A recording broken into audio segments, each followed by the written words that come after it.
సర్వాధికారి, సర్వసృష్టికర్త, సర్వాంతరిస్వామి, జయరక్షకుడా, నీ ఘనమైన నామం కొరకే వందనాలు చెల్లిస్తున్నాం. యెహోవా ఈరే అనే దేవా, యూట్యూబ్ ద్వారా నీ వాక్య వెలుగులో అయా రోమాపత్రికను మేము ధ్యానించడానికి దేవా నీ సహాయం కొరకు నీకు వందనాలు. ఇదిగో ప్రభా, ఈ దినము ప్రభా మరి యొక్క హర్యానా రాష్ట్రం కొరకు, దాని రాజధాని చండీగఢ్ కొరకు ప్రార్థిస్తున్నాను. 2,90,00,000 ప్రజల కొరకు, 22 జిల్లాల కొరకు, 7,356 గ్రామముల కొరకు, ప్రస్తుత ముఖ్యమంత్రి, అధికారులు, నాయకుల యొక్క రక్షణ కొరకు అయా ప్రార్థిస్తున్నాను. హర్యానా రాష్ట్రాన్ని అంతటిని నీ ఏర్పాట్లు ఉన్న వారిని నీ రక్తంలో కడిగి నరకము నుంచి విడిపించి నీ రాజ్యమునకే హక్కుదారులుగా అనుగ్రహించమని యేసు నామంలో వేడుకుంటున్నాం తండ్రి, ఆమేన్. సియోను గీతాల నుండి పాట నెంబరు 18వ పాట పాడుకుందాం. పిల్లల్లారా నా మాట వినుడి, యెహోవా యందు భక్తినే పెదాను, యెహోవా యందు భక్తినే పెదాను. బ్రతుక గోరు వాడవాడైనా కల్లడా, బ్రతుక గోరు వాడవాడైనా కల్లడా. మేలు నందు చాలా దినములు, మేలు నందు చాలా దినములు. పిల్లల్లారా నా మాట వినుడి, యెహోవా యందు భక్తినే పెదాను, యెహోవా యందు భక్తినే పెదాను. కపటమైన చెడు మాటలాడక, కపటమైన చెడు మాటలాడక, కాచుకోనుము నీదు పెదవులను, కాచుకోనుము నీదు పెదవులను. పిల్లల్లారా నా మాట వినుడి, యెహోవా యందు భక్తినే పెదాను, యెహోవా యందు భక్తినే పెదాను. కీడు మాని మేలునే చేయుము, కీడు మాని మేలునే చేయుము. సమాధానము వెదకి వెంటాడు, సమాధానము వెదకి వెంటాడు. పిల్లల్లారా నా మాట వినుడి, యెహోవా యందు భక్తినే పెదాను, యెహోవా యందు భక్తినే పెదాను. దుష్టుల జ్ఞాపకమును భూమి నుండి, దుష్టుల జ్ఞాపకమును భూమి నుండి కొట్టివేయు తన సన్నిధి నుండి, కొట్టివేయు తన సన్నిధి నుండి.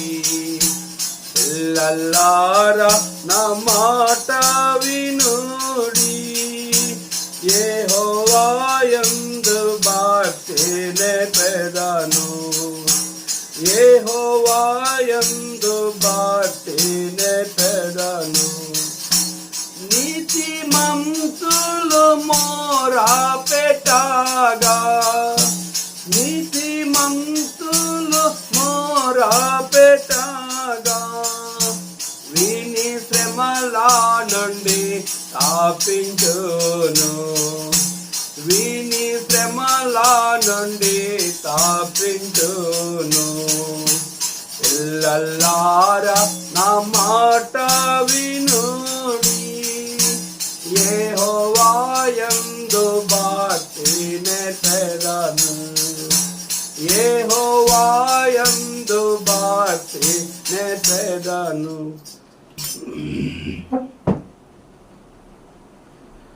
దేవుని వాక్యాన్ని చదువుకుందాం.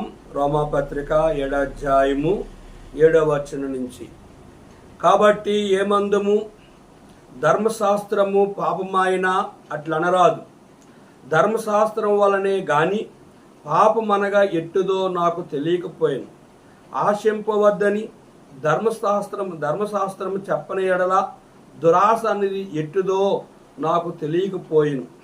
అయితే పాపము ఆజ్ఞను హేతువు చేసుకొని సకల విధములైన దురాశలకు నాయందు పుట్టించును. ధర్మశాస్త్రం లేనప్పుడు పాపము మృతము. ఆ శ్రేష్టాంబు గ్రంథములో ఎచ్చోట చూచిన ఆధరణయున్నది, సుఖ దుఃఖములో వాగ్దానమున్నది, విశ్వాసముంచి ధ్యానించుడి, విశ్వాసముంచి ధ్యానించుడి. ప్రభునందు దేవుని సేవకులకు, పరిశుద్ధులకు, అన్యజనులైన మా ప్రియ దేశీయులకు ప్రభు అయిన యేసుక్రీస్తు నామములో మీ ಎಲ್ಲరికీ నా హృదయపూర్వక వందనాలు తెలియజేస్తున్నాను.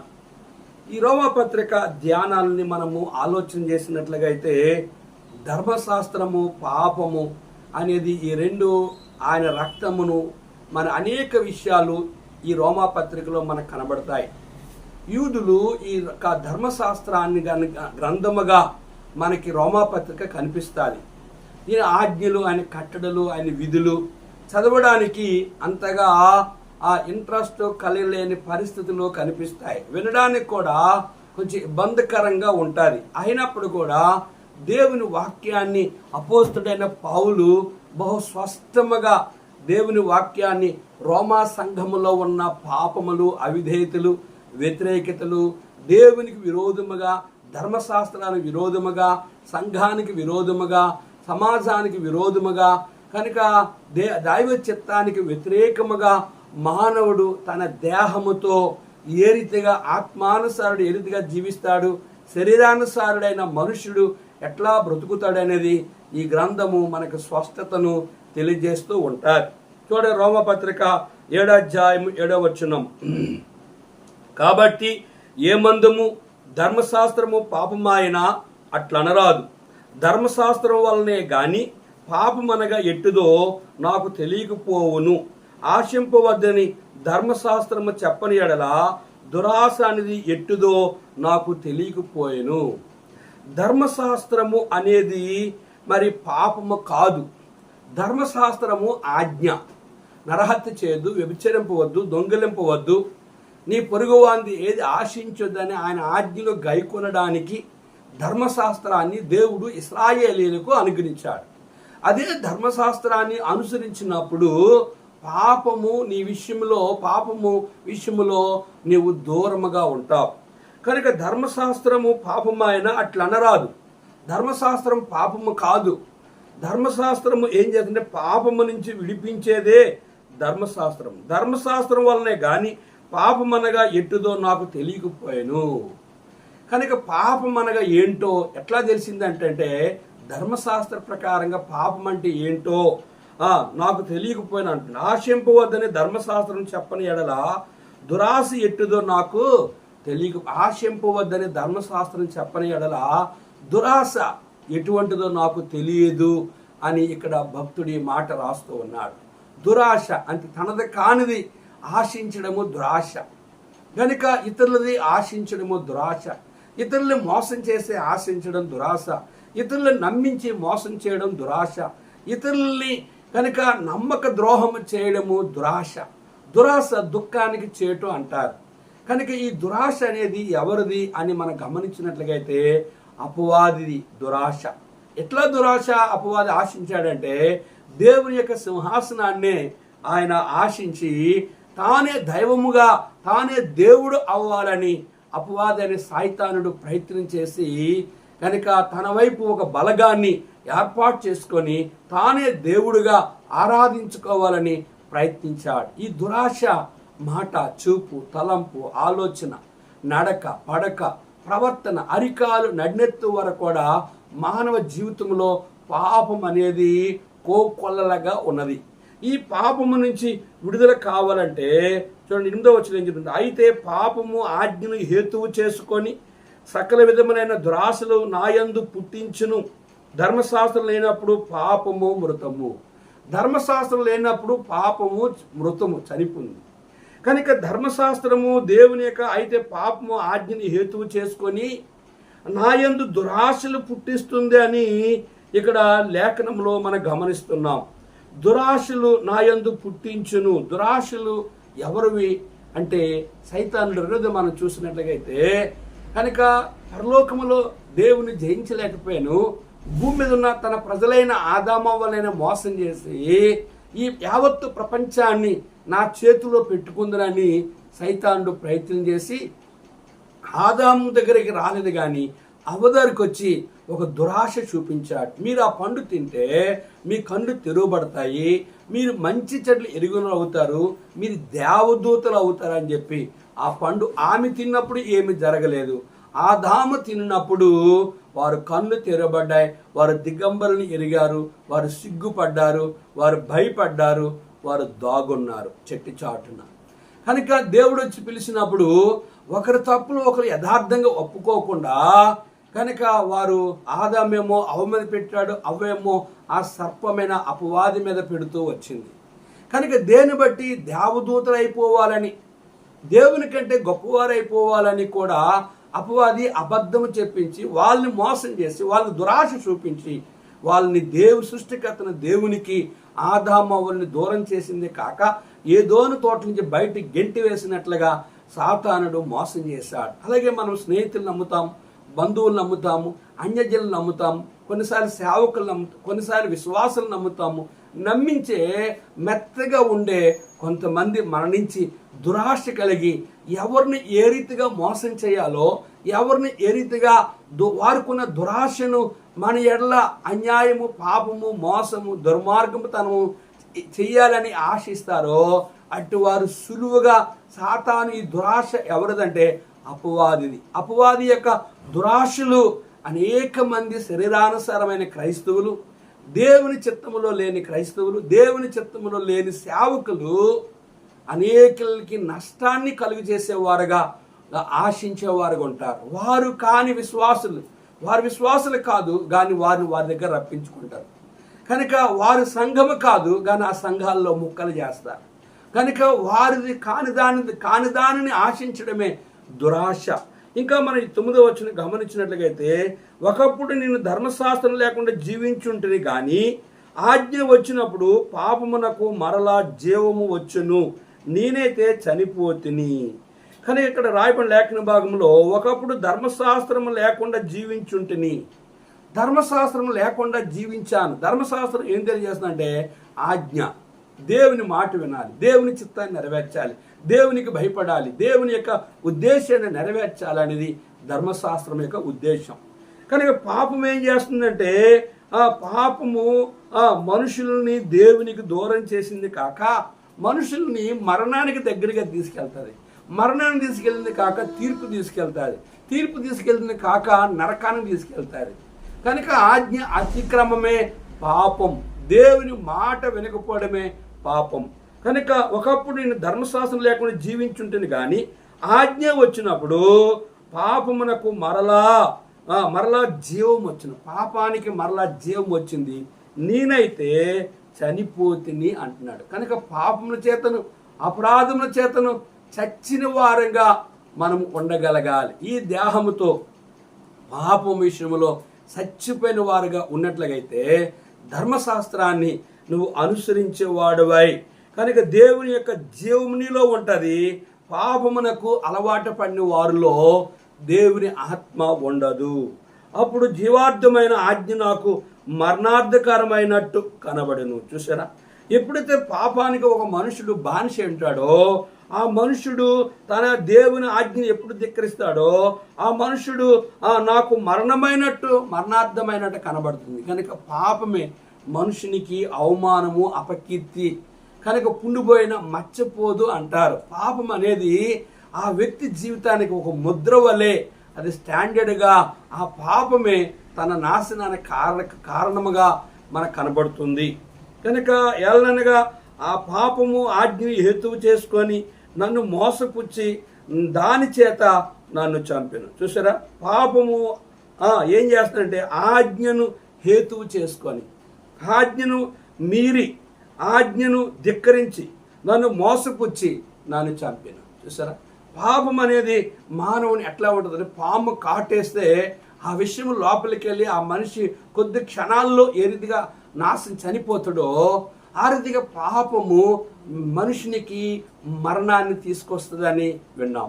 కనుక ఇటువంటి పాపము నుంచి విడిపించేది ఎవరు అని మనం గమనించినట్లయితే 12వ వచనంలో, కాబట్టి ధర్మశాస్త్రము పరిశుద్ధమైనది, ఆజ్ఞ కూడా పరిశుద్ధమైనది, నీతి గలదియు ఉత్తమమై ఉన్నది. గమనించారా, ధర్మశాస్త్రము పరిశుద్ధమైనది, ఆజ్ఞ పరిశుద్ధమైనది, నీతి గలది, ఉత్తమమైనది. ధర్మశాస్త్రాన్ని ఎవరు అనుసరిస్తారో, ఎవరు దేవుని మాట వింటారో, ఎవరు ఆయన చిత్తాన్ని నెరవేరుస్తారో వారు పరిశుద్ధులుగా జీవిస్తారు, వారు నీతిగా జీవిస్తారు. వారి యందు కనుక వారు పరిశుద్ధులుగా జీవించింది కాక, ధర్మశాస్త్రాన్ని అనుసరించింది కాక, వారు దేవుని వరకు ఎట్లా బ్రతుకుతారంటే ఉత్తమమైన వారుగా జీవిస్తారు, ప్రత్యేకముగా లోకంలో కనిపిస్తారు. ఒక దావీదు అంటాడు, నేను అనేకులకి ఒక వింతగా ఉన్నాను అంటాడు. కారణం ఏంటంటే ధర్మశాస్త్రం మనుషుని ఏం చేస్తుంటే అనుసరింప చేస్తుంది. ధర్మశాస్త్రము దేవునికి భయపడినట్లు చేస్తుంది. ధర్మశాస్త్రము ఆయన రక్తంలో అనుదినము కడగబడని సిద్ధపరుస్తుంది. ధర్మశాస్త్రము నీతిగలగా, పరిశుద్ధమైనదిగా, ఉత్తమమైనదిగా సిద్ధపరిచి పరలోక రాజ్యానికి ధర్మశాస్త్రం సిద్ధపరుస్తుంది. ఉత్తమమైనది నాకు మరణకరమైన అట్లనరాదు. అయితే పాపము ఉత్తమమైన దాని మూలముగా నాకు మరణము కలుగు చేయొచ్చు. పాపము పాపమైనట్టు అగపడ నిమిత్తము అనగా పాపము ఆజ్ఞ మూలముగా అత్యధికముగా పాపమగు నిమిత్తము అది నాకు మరణకరమాయను. గమనిస్తున్నారా, ఇక్కడ మనం గమనించినట్లయితే ఉత్తమగా జీవించిన వ్యక్తి కనుక ఉత్తమమైనది నాకు మరణకరమైన అట్లా అనరాదు. ఉత్తమంగా జీవిస్తే, పరిశుద్ధముగా జీవిస్తే, ఆయన ఆజ్ఞల్ని కానీ కైకున్నట్లయితే అతడు మరణానికి కారకుడు కాడు. రెండోది, అయితే పాపం ఉత్తమైనది దాని మూలముగా నాకు మరణము కలుగు చేయొచ్చు. పాపము ఉత్తమైనది కాదు, అది మరణానికి కలుగు చేసేది. పాపము పాపమైనట్టు అగుపడి నిమిత్తము అనగా పాపము ఆజ్ఞ మూలముగా అత్యధికం పాపమగు నిమిత్తము అది నాకు మరణకారమాయను. కనుక పాపము ఆజ్ఞ అతిక్రమం పాపం, దురాశ గర్భము కనగా పాపం పరిపక్వమై మరణము కంటారు. ఏ వ్యక్తి జీవితంలో కొంతమంది యవనస్తులు దొంగతనంకి వెళ్ళారు, వారు కొబ్బరి బొండాలు దించుతూ ఉన్నారు, అది నది ప్రక్కన ఉంది ఆ చెట్టు, కనుక ఆ నది ప్రవహిస్తూ ఉంది, కనుక వాడు ఆ కొబ్బరి చెట్టు మీద జారిపోతూ వచ్చాడు, నదిలో పడ్డాడు, ఎక్కడి నుంచి ఎలుగుబంటి కొట్టుకొస్తుంది, కనుక వాడు వాడిని వచ్చి ఆ ఎలుగుబంటి పట్టుకుంది. దేని కొరకంటే తన ప్రాణ రక్షణ కొరకు. వాడు బయటికి వెళ్తే నా ప్రాణం రక్షించబడుతుంది. వాడు ఒరే నన్ను ఎలుగుబంటి పట్టుకుందరంటే బయట ఉన్న వాళ్ళంటే ఒరే దాన్ని విడిచిపెట్టి వచ్చారంటే నేను దాన్ని పట్టుకోలేదు, అదే నన్ను పట్టుకుందని చెప్తున్నాడు. కనుక పాపము కూడా ఎలుగుబంటి పట్టుకున్నట్లుగా పాపము కూడా మనిషిని ఆవరించిందంటే ఆ పాపానికి మరణము నిత్యం, ఆ పాపానికి శిక్ష అనేది తీర్పు ఉంది. ఆ తీర్పు అయిపోయిన తర్వాత నిత్య నరకం ఉంది. కనుక అందుకే ఆజ్ఞ అతిక్రమమే పాపము. ధర్మశాస్త్రము ఆత్మ సంబంధమైనదని ఎరుగుదుము, అయితే నేను పాపమునకు అమ్మబడి శరీర సంబంధనై ఉన్నాను. ధర్మశాస్త్రానుసారముగా నువ్వు జీవిస్తే ఆత్మ సంబంధముగా నువ్వు జీవిస్తావు. అయితే ధర్మశాస్త్రాన్ని నువ్వు అనుసరించకుండా అయితే నేను పాపమునకు అమ్మబడి శరీర సంబంధన అయితే, కనుక పాపము చేయాలన్నా నీలో ఉంది, పాపము నుంచి విడుదల కావాలన్నా నీలో ఉంది. దావీదు బెత్షెబను చూసి రప్పించుకొని పాపము చేశాడు. కనుక యోసేపుని పోతీఫరు భార్య ఆయన బలవంతం చేసినప్పుడు నేను నా దేవుని దృష్టికి ఇంత ఘోరమైన పాపము చేయలేను అని స్పష్టంగా చెప్పగలిగి ఉన్నాడు. కనుక ఇక్కడ మనం గమనించినట్లయితే ధర్మశాస్త్రము ఆత్మ సంబంధమైందని ఎరుగుదుము. ధర్మశాస్త్రాన్ని కనుక యోసేపు దేవునికి భయపడ్డాడు, ధర్మశాస్త్రం భయపడ్డాడు. దేవునికి ధర్మశాస్త్రం నందు వ్యభిచారం చేయవద్దని రాయబడ్డది. దావీదుకి అన్నీ తెలిసి కూడా నన్ను ఎవడడుగుతాను, నేను రాజును కదా అనుకున్నాడు. కనుక దేవుడే తన సేవకుని పంపించి ఒక చిన్న కథ చెప్పించినప్పుడు ఆ మనుషుడు నీవే అని చెప్పినంత వరకు కూడా దావీదు తన పాపమును యథార్థంగా ఒప్పుకోలేదు. రెండోది మనం గమనించినట్లయితే అయితే నేను పాపమునకు అమ్మబడి శరీర సంబంధమై ఉన్నాను. కనుక దావీదైతే పాపమునకు అమ్మబడి శరీర సంబంధం అయ్యాడు, యోసేపు అయితే ఇంత ఘోరమైన దుష్కార్యము నా దేవుని దృష్టిలో నేను చేయలేని చెప్పి తప్పించుకుని పారిపోయాడు. కనుక ప్రియా సహోదరి సహోదరుడా, ప్రియా దేవుని సేవకులారా, పరిశుద్ధులారా, మనం పాపము చేయాలన్నా పాపమునకు అమ్ముడుపోవాలన్నా అది నీ ఇష్టంలో ఉంది. అయితే నువ్వు తప్పించుకోవాలని నువ్వు ఆశిస్తే ఆయన ఆశగల ప్రాణాన్ని తృప్తిపరుస్తాడు. నువ్వు పాపం చేయాలని నువ్వు ఆశించినట్లయితే నువ్వు పాపంలో పడిపోతావు అని అర్థం. కనుక 15వ వచనంలో ఏలనగా నేను చేయనిది నేను ఎరుగును నేను ఇచ్చినది చేయక ద్వేషించినదే చేయుచున్నాను.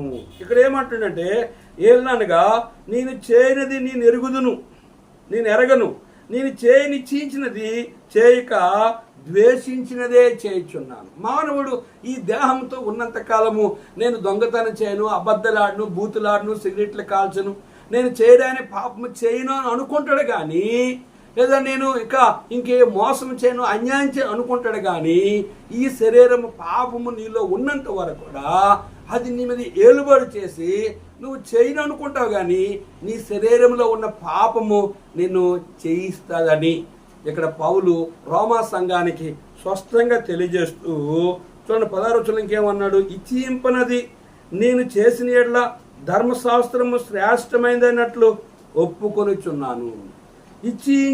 ఇచ్చింపనది నేను చేసిన ఎడల ధర్మశాస్త్రము శ్రేష్టమైనది అన్నట్లు నేను ఒప్పుకొనుచున్నాను. కనుక నీ నిశ్చయత, నీ నిర్ణయము, నీ తీర్మానము యోసేపు వలె నువ్వు ప్రభు కొరకు బలంగా జీవించినట్లయితే, ధర్మశాస్త్రమునకు నువ్వు గైకున్నట్లయితే, కనుక నేను ఇచ్చింపనది నేను చేసిన ఎడల ధర్మశాస్త్రము శ్రేష్టమైంది అన్నట్లు ఒప్పుకొని నువ్వు ధర్మశాస్త్రాన్ని లోబడినట్లయితే ధర్మశాస్త్రము శ్రేష్టమైనది ఒప్పుకొని నిన్ను నీవు పవిత్రముగా జీవించి నీ దేవుణ్ణి యోసేపు వల్ల నువ్వు ఘనపరుస్తావని దీని అర్థం. కావున ఇక నువ్వు దాన్ని చేయనది నా యందు నివసించే పాపమే గాని నేను కాదు. కనుక ఇక్కడ అంటే ఏమంటే కావున ఇక నేను చేయనిది నా యందు నివసించే పాపమే గాని నేను కాదు అంటే దావీదు వలె నువ్వు పాపము చేయాలని నిశ్చయించినట్లయితే నువ్వు పాపము చేయవు కానీ నీలో ఉన్న పాపము నిన్ను పాపిగా చేయిస్తుంది. అర్థమవుతుందా? కనుక ఆ రీతిగా ఇక నేను నా యందు నివసించే పాపమే కానీ నేను కాను అంటున్నాడు. చూసారా?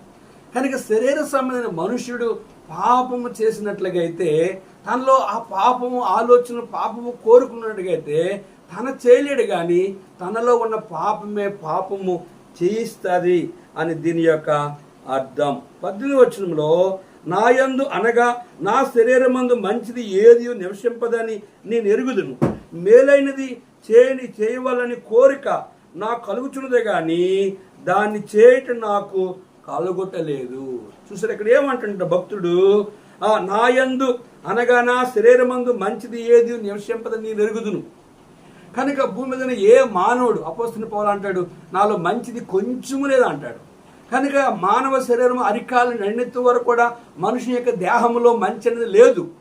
కానీ ఈ మంచిని కలిగించేది ఎవరు అంటే కోళ్ళు గొర్రెలు ఎడ్ల రక్తం కాదు కానీ ఆయన సృష్టికర్తన దేవుడైన యేసు ప్రభువారు. ఈ జగత్తు ఆకాశమును భూమిని అందున్న సమస్తాన్ని సృష్టించిన సృష్టికర్తన దేవుడు అంటున్నాడు నేను పరిశుద్ధుని గనుక మీరును పరిశుద్ధులై ఉన్నాడని ఆయన ఆజ్ఞ ఇచ్చాడు. ఆయన ఆజ్ఞకు విధేయులై అయిన వారందరూ కూడా ఈ దేహంలో నివసించింది పాపము. పాపము నా యందు నా శరీరం అందు అనగా మంచిది ఏది నేను ఎరుగుదును, మేలైనది చేయవలని కోరిక నాకు కలుగుతుంది కానీ నేను దాన్ని చేయలేకపోతున్నాను. మేలైనది చేయనెరిగి అలాగు చేయని వానికి పాపము కలుగునుగాక. కనుక మేలైనది చేయనెరిగియుండి అలాగు చేయని వానికి, కనుక అలాగ చేయని వాడు ఎవరు అంటే శరీర సంబంధి, అంటే పాప సంబంధి, అంటే దేవుని మాట వినలేని వాడుగా మనకు కనిపిస్తుంది. ప్రియా దేవుని సేవకులారా, పరిశుద్ధులారా, కనుక మన జీవితంలో ఆయన చిత్తాన్ని మేలుని చేయవాలని, పాపమును ఇది తప్పు అని ఎరిగి కూడా ఆ దేవుని వాక్యానికి వ్యతిరేకంగా, సంఘానికి వ్యతిరేకంగా, స్థానిక సంఘానికి వ్యతిరేకంగా, స్థానిక సేవకుని వ్యతిరేకంగా, ఆ సంఘ క్రమానికి వ్యతిరేకంగా, ఆ సంఘానికి దేవుని వాక్యానికి విరోధముగా నడిదినాన్ని అనేక మంది విశ్వాసులు, సేవకులు ఎవరిష్టానుసారంగా వారు జీవిస్తున్నారు. నిజంగా నువ్వు దేవుని చేత పిలువని సేవకుడు అయితే కనుక ఎవరికి హాని చేయవు, మేలను చేయాలని ఆశిస్తావు తప్ప కీడు చేయవు. సంఘాన్ని కట్టడానికి ప్రోత్సహిస్తావు తప్ప, సంఘ క్షేమాభివృద్ధి కొరకు ఆలోచిస్తావు తప్ప, కనుక ఇతరులకి మేలు చేయాలని ఆశిస్తావు తప్ప, కనుక నీవు కీడు చేయాలని, సంఘాన్ని పాడు చేయాలని, తోటి సేవకులకు హాని చేయాలని, సంఘాల్లో సమస్యలు సృష్టించాలని నిజమైన దేవుని చేత పిలువబడిన సేవకుడు అటువంటి పని చేయలేడు. దేవుని ఆత్మ కలిగిన ఒక విశ్వాసి దేవుని సంఘానికి ఎప్పుడు హాని చేయలేడు. హాని చేసేవారు ఎవరంటే ఎప్పుడు ముళ్ళు కంచిలాగా ఉంటారు. ఎప్పుడు కూడా వారు దేవునికి వాక్యానికి వ్యతిరేక జీవించే సేవకులు, వ్యతిరేక జీవించే విశ్వాసులు ఎప్పుడు వారు మనస్సాక్షి వారు మీద దోషారోపణ చేసినప్పుడు కూడా వారు కుష్టి వ్యాధి వచ్చిన వ్యక్తికి సూత్తో గుచ్చిన కత్తితో నరికిన నొప్పి ఉండదు. అటువంటి మనస్తత్వం కలిగి ఈరోజు చాలామంది దేవుని సేవ చేస్తూ డబ్బు కొరకు ప్రాకులాడుతూ పేరు ప్రఖ్యాతులు పరిగెడుతూ ఉన్నారు. నేను చేయగోరి మేలు చేయక చేయగోరని కీడే చేయుచున్నాను. చూసారా, నేను చేయగోర మేలు చేయక చేయగోడ కీడే చేయుచున్నాను. ఎందుకు నువ్వు కీడు చేస్తున్నావు అంటే కనుక నీలో మంచిది లేదు. కారణం ఏంటి? ఇంకా నీలో పాపం ఉంది, ఇంకా నీలో అయాం అంటే మనుషులు ఎదుట అగపడి మేలో కీడు చేసి నువ్వు అనుకున్నది సాధించుకునే వ్యక్తిగా అపవాది సృష్టికర్తన దేవుని సింహాసనం లాక్కునే ప్రయత్నం చేశాడు. రెండు తను సృష్టించిన ఆదామవల్ని మోసం చేయాలని ప్రయత్నం చేశాడు. కనుక అదే రీతిగా ఏ వ్యక్తి అయితే అపవాదికి కాబట్టి యాకోబు పత్రిక 4:7 కాబట్టి దేవునికి లోబడి అపవాదిని ఎదిరించండి, అప్పుడు వాడు మీద దూరంగా పారిపోను. నువ్వు దేవునికి లోబడినంత కాలము నువ్వు మేలే చేస్తావు. లోబడినంత కాలము నువ్వు దేవునికి లోబడినంత కాలం లోబడకపోతే నువ్వు కీడే చేస్తావు. ఇంకేమంటే నేను కోరిన దానిని చేసిన యెడల దానిని చేయనది నా యందు నివసించు పాపమే గాని ఇక నేను కాదు. నేను కోరిన దానిని చేసిన యెడల దాన్ని చేయనది నా యందు నివసించు పాపమే గాని ఇకను నేను కాదు. అంటే పౌలు ఏమంటాడంటే నా యందు నివసించు పాపము చేయను గాని ఇక నేను కాను. అంటే దాని అర్థం ఏంటి అంటే ఈ దేహంలో పాపం ఉంది, దాన్ని జయించే ఉద్దేశం ఏంటంటే ఆయన రక్తం కిందకి అనుదినము నువ్వు వచ్చినట్లుగైతే, ఆయన మాటకు నువ్వు ఇదే చూపినట్లుగైతే, నేను కోరిన దానిని చేసిన యెడల నీవు మంచి కావాలని కోరితే మంచి చేయగలుగుతావు, చెడు చేయాలని కోరితే ఈ దేహంతో ఉన్నంత కాలము నువ్వు చెడే చేస్తావు. కానీ చెడు చేసింది పాపం చేసేది ఎవరు అంటే ఇక్కడ గమనిస్తే దానిని చేయనది నా యందు నివసించు పాపమే. అంటే పాపము అంటే పాపమునకు కారకుడు ఎవరు? సాతానుడు. అంటే నీవు చేసే పాపము ఎవరి మీద నెట్టకూడదంటే సాతాను మీద నెట్టకూడదు. కనుక సృష్టికర్తన దేవుడు మీద నువ్వు ఆధారపడింది. మన గమని యోసేపు విషయంలో పలుమారులు అన్నదమ్ములు కీడు చేసి తల్లిదండ్రులు వ్యతిరేకంగా మాట్లాడారు. కానీ యోసేపు ఏ రోజు వరకు కూడా వారికి అన్యాయం చేయలేదు. అది దేవుని ఆత్మ. అన్నదమ్ముల యొక్క వారు కూడా దేవుని పిల్లలే, వారు కూడా తన యోసేపుకి ఎంత కీడు చేస్తూ, అందుకే యోసేపు చివరిలో అంటాడు మీరు నాకు కీడు ఆలోచించారు, నేడు దినాన్ని బహుమంది బ్రతకడానికి దేవుడు నా ద్వారా మేలు చేశాడని స్పష్టంగా చెప్పగలుగుతూ వచ్చాడు. కానీ ఇంకా మనం గమనించినట్లు కాబట్టి మేలు చేయగోరి నాకు కీడు చేయట కలుగుచున్నదని ఒక నియమము నాకు కలుగుచున్నది, కనబడుచున్నది. కనుక మేలు చేయాలని గోరి కీడు చేయట కలుగుచున్నదని నియమము నాకు. ఎందుకు కీడు చేస్తావంటే నీ శరీరంలో పాపం ఉంది కనుక నువ్వు కీడు చేయడానికి అవకాశం అనేది ఉన్నది. అంతరంగ పురుషుని బట్టి దేవుని ధర్మశాస్త్రమునందు నేను ఆనందించున్నాను గాని వేరొక నియమము నా అవయవంలో ఉన్నట్టు నాకు కనబడుచున్నది. అది నా మనస్సునందున్న ధర్మశాస్త్రముతో పోరాడుచు నా అవయవంలోనున్న పాపము నియమునకు నన్ను చెరపట్టి లోపొచ్చుకొనుచున్నది. గమనిస్తున్నారా? అంతరంగ పురుషుని బట్టి దేవుని ధర్మశాస్త్రాన్ని ఆనందించున్నాను. అంతరంగముగా పరిశుద్ధముగా ఆయన ఆజ్ఞలు, ఆయన కట్టలు, ఆయన విధులకి నువ్వు లోబడినట్లయితే నువ్వు ధర్మశాస్త్రమందు పరిశుద్ధి యందు ఆనందిస్తావు. అయితే నువ్వు దేవునికి చూడకే ఉంటా వేరొక నియమము నా అవయవంలో ఉన్నట్టు నాకు కనబడుచున్నది. అది నా మనసులో నందున్న ధర్మశాస్త్రముతో పోరాడొచ్చు నా అవయవంలో ఉన్న పాప నియమునకు నన్ను చెరపట్టి లోపొచ్చుకొనుచు. నా యందు పాపం ఉంది, అది నన్ను చెరపడుతుంది. నన్ను ఏమి చేస్తుందంటే అది నా మనసునందున్న ధర్మశాస్త్రముతో పోరాడొచ్చు నా అవయవంలోనున్న పాపము నియమునకు నన్ను చెరపట్టి లోపొచ్చున్నది. అంటే రెండు కుక్కలు ఉన్నాయి, ఒక్కొక్క నల్ల కుక్క, ఒక్కొక్క తెల్ల కుక్క. రెండు పోట్లాడుతున్నాయి. ఏది గెలుస్తుంది అంటే నల్ల కుక్క అని కొందరు చెప్తారు, తెల్ల కుక్క అని కొందరు చెప్తారు. అంటే దేనిని శరీరాన్ని నువ్వు బలముగా మద్దు, మంచి మాంసాలు, మంచి భోజనం, చికెన్ బిర్యానీ, మంచి ఆ శరీరానికి పోషకమైన ఆహారము, విలువైన ఆహారం ఇస్తే ఈ శరీరం జయిస్తుంది.